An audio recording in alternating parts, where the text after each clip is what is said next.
Brazil কি বিশ্বকাপ থেকে বিদায় নিতে যাচ্ছিল? মাত্র একটি ভুল পাস, একটি গোল, আর পুরো ব্রাজিল যেন স্তব্ধ।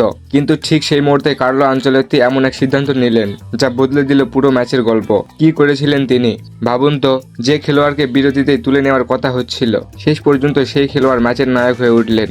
আর বেঞ্চের থেকে নেমে আরেক ফুটবলার লিখলেন শেষ মুহূর্তের রূপকথা। 2026 বিশ্বকাপের শেষ 16 টিকিট নিশ্চিত করতে হিউস্টনে জাপানের বিপক্ষে মাঠে নামে ব্রাজিল। প্রথমার্ধে দানিলোর ভুল পাস থেকে গাউসু সানোর গোলে পিছিয়ে পড়ে সেলেসাওরা। তখন মনে হচ্ছিল বড় অঘটন বুঝি হয়ে যাচ্ছে।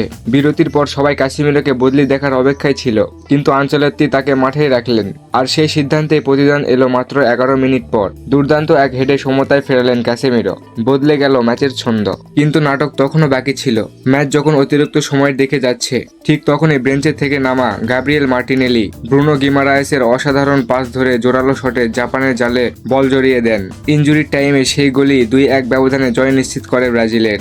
এই ম্যাচে শুধু গোলদাতা নয়, ব্রুনো গিমারায়েসের সৃজনশীলতা, ভিনিসিয়াসের গতি এবং পুরো দলের লড়াই ছিল চোখে পড়ার মতো। তবে সবচেয়ে বড় পার্থক্য গড়ে দিয়েছেন আনচেলত্তি। তিনি আতঙ্কিত হননি, নিজের পরিকল্পনায় অটুট ছিলেন, আর সেটা এনে দিয়েছে অনাকাঙ্ক্ষিত জয়। তবে সামনে শেষ 16 ম্যাচে চোটের সমস্যা ব্রাজিলকে ভোগাতে পারে। তাই এই জয় যেমন আত্মবিশ্বাস বাড়াবে, তেমনই নতুন পরীক্ষারও ইঙ্গিত দিয়ে গেল।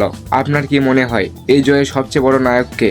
আনচেলত্তি, কাসিমিরো নাকি মার্টিনেলি? কমেন্টে আপনার মতামত লিখুন। ভিডিওটি ভালো লাগলে লাইক দিন, সাবস্ক্রাইব করুন এবং ফুটবল প্রেমী বন্ধুদের সঙ্গে শেয়ার করুন।